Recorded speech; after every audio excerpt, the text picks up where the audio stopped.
Seit 2009 veröffentlicht das schwedische Autorenduo Alexandra und Alexander Ahndoril Krimis unter dem Pseudonym Lars Kepler. Die derzeit wohl populärsten Krimi-Autoren Schwedens nehmen auch in ihrem neuen Buch Lazarus den Leser mit auf eine Reise in die tiefsten Abgründe der menschlichen Seele, weit jenseits aller Vorstellungskraft.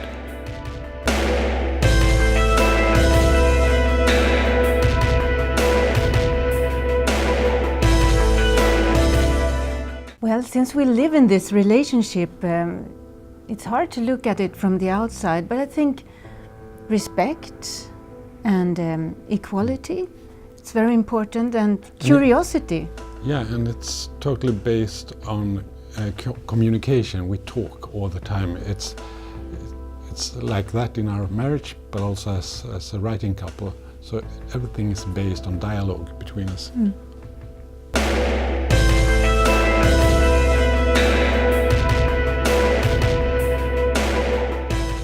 Of Alexander, it's the most important skill. I think he has this ability to create authority in a text. It's the text becomes believable and interesting. He has this weight that he puts in the text that always. I think he's the best author I know. Alexandra, she's so creative. She's like a stream, a river of ideas, and it's the best when we. I love it when we do the plot, because then you can have any idea and try it in your story, and that's something I love. But she's a great stylist and all that too. But I love this creative flow.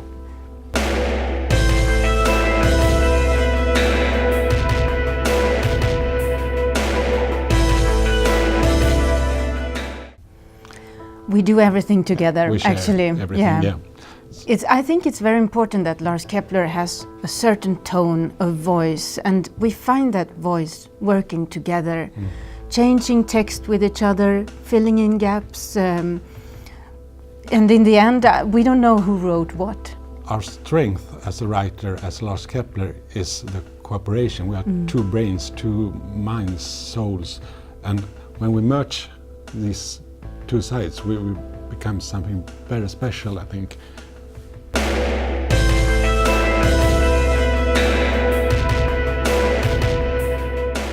Everything that happens to you, everything you read or dream or places you go to, people you meet, are inspiration in a way. We write kind of scary books, and I think it's about our own fears, because writing and reading crime fiction is a way to handle your fears, because the journey is from chaos to order.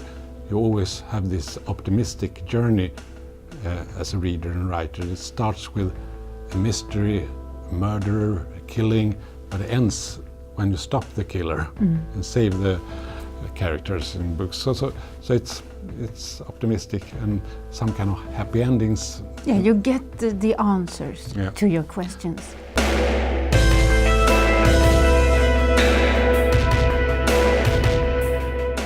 Well, you can go to the safest place and still be unlucky. Of course, something can happen everywhere. I think. But of course, Sweden is still a very, very safe country. Absolutely. But there's a dark side everywhere, and but I think we live actually in a sort of paradise still.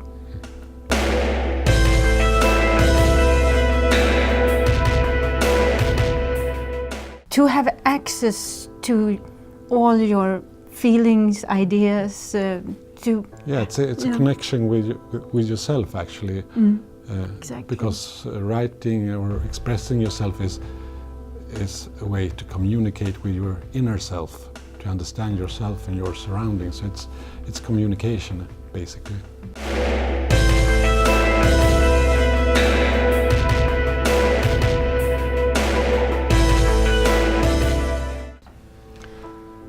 Well, we start again. Well, the books are. We always want to write the most exciting book ever, the book we would love to read. So we need to have the best plot in the world. We can't just sit down and follow a flow. We have to start with a plot, with the twists and turns, and then we can start to write and follow the flow. Yeah. But it's like because it's quite complicated stories, and they must make sense. So it's a labyrinth, but when you reach the end, everything makes sense. You get your answers, and that's a long process. It's absolutely too complicated to overview in one moment. We cover a wall with notes just to be able to follow the lines, follow the key scenes. And of course, it's especially important when you write together, because we have to write the same story.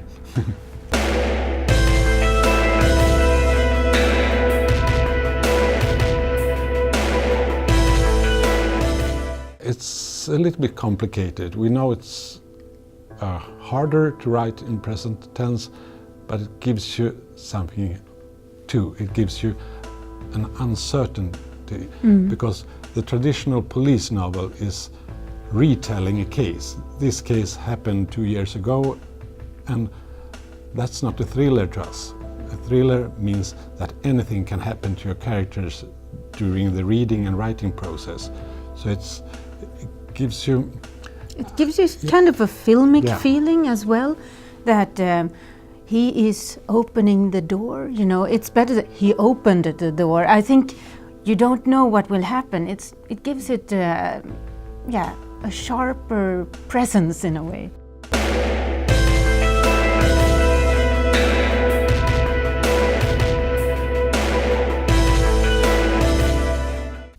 No, I don't think so. No, it's the best thing when you start. You have the plot, and we say it's time to go to the computers now, and then the magic starts. It's wonderful. It's a flow. We are opening the door to the story, and we are climbing into that world. It's the best thing.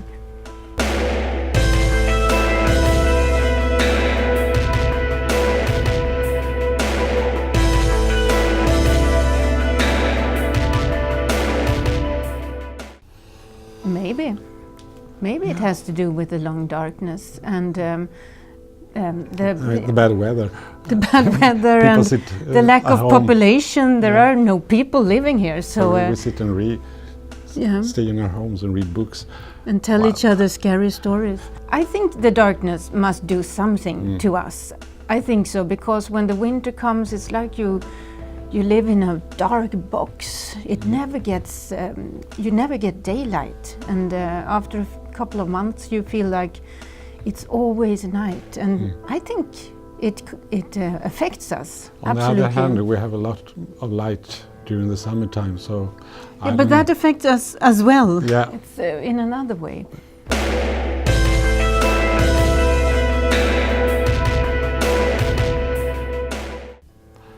Well, not immediately. When we finish a book, we feel that we have gave it all. We gave it all. We are never going to write another line in our lives. It feels like you're empty. This is it. It feels strange, but it's what it's supposed to be. You have to give it all when you write. But then we start to clean our home, because when we write, when we are finishing a book, we become kind of manic in a way. Yeah, when you're close to the end, you just have to do it. So we skip the laundry and skip the dishes and all that. But when we finish, we start to fix everything, and after a while, maybe 2 days after the last line, we have a new idea. Yeah. So then one of us says, well, I was thinking about this situation, this moral dilemma or something. And with Lazarus, we felt that Lazarus was an extraordinary writing process. I feel that it's our best book so far. We really gave it all.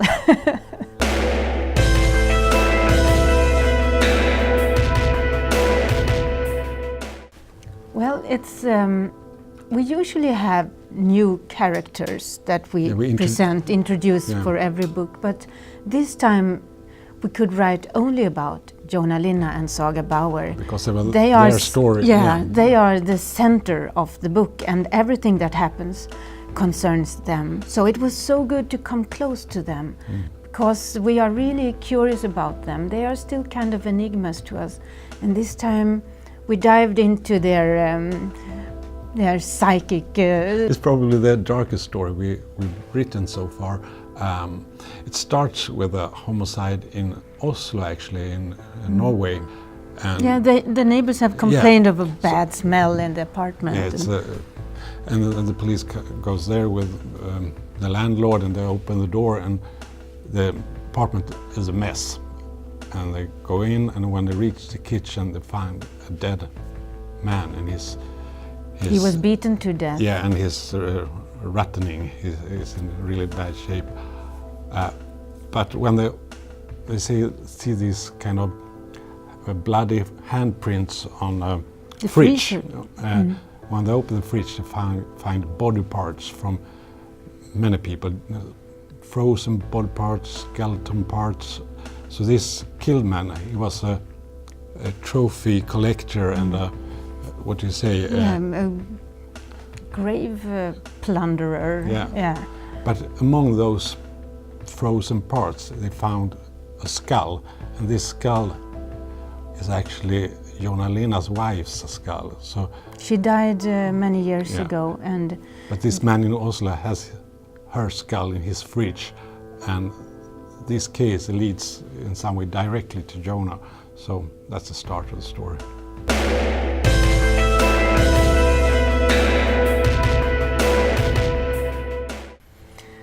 Well, because the myth of Lazarus, the legend of Lazarus, is very disturbing in a way.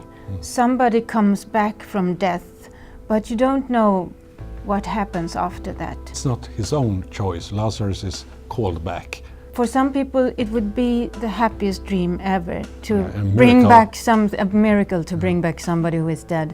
But in this case, it's actually the worst nightmare. Yeah.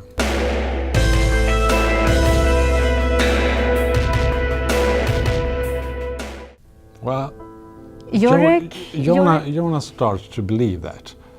So he becomes paranoid because of this skull in the fridge. He thinks... Yeah, he feels the shadow of Jurek falling upon him again. But let's say that it might be paranoia, it might be a copycat, you don't know.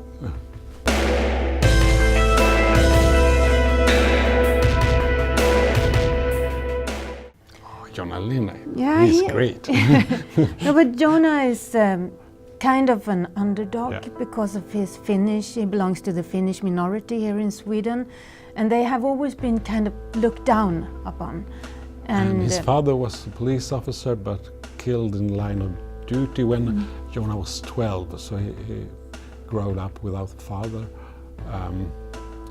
And he had this special training with a certain military group, and then he started to become a policeman. And I think he has solved most murder cases in all of Scandinavia. He's a legend. He's very stubborn, but he never gives up. He has this empathy with the victims. So he has this ability to see beyond the perpetrator as a monster. He can actually feel what they feel, understand their choices and so forth. So, and I think that's the reason why he's so talented as an investigator. Yes, and many people think that he might have a kind of a sixth sense, but he actually just puts things together observes and uses logic thinking.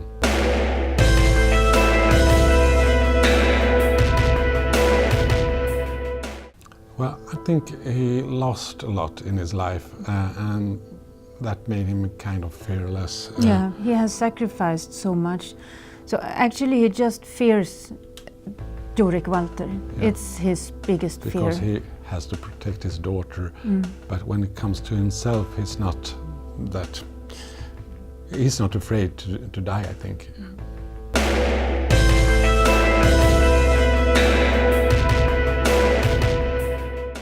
Well, Saga Bauer, she is in a really bad place in this book. Yeah. Maybe it's hard to, we don't want to spoil anything, but she has this madness inside of her that she has been hiding all the time.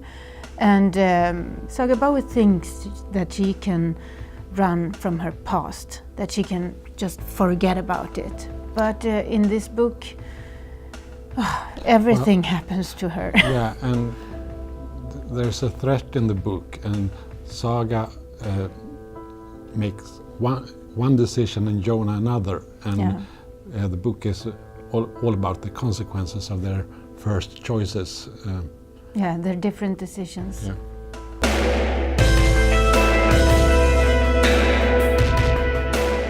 Well, they are so present. It's like they live in Stockholm as well, but in a kind of a parallel Stockholm where our books take place.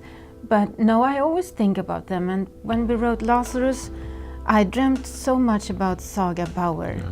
Or I was with her all the time. It's so strange that you can meet your characters in your dreams, but they are present. I think everything is kind of research for a writer.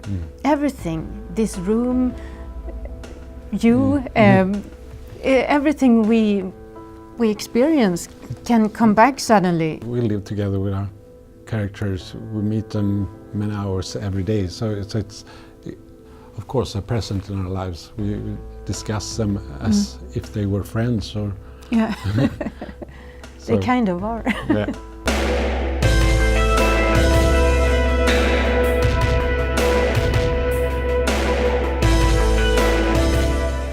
It's hard to think about it like that. Of course it's fantastic. It's the meaning of writing is to have readers, that somebody like your book. Communicate with the readers. The communication. But we never ever think about the success. Well, sometimes you just remember, well, it's the truth. We have many readers, yes, and then you just feel in your stomach, whew. Yeah, but then you have to stop, think about it, because when you write, you just, in your own world, you can't think about, all the readers or about your mother or what somebody would say, if somebody will like it or not. You just need to be loyal to your story. Yeah. But of course, we are so grateful. We can. It's fantastic. It's fantastic.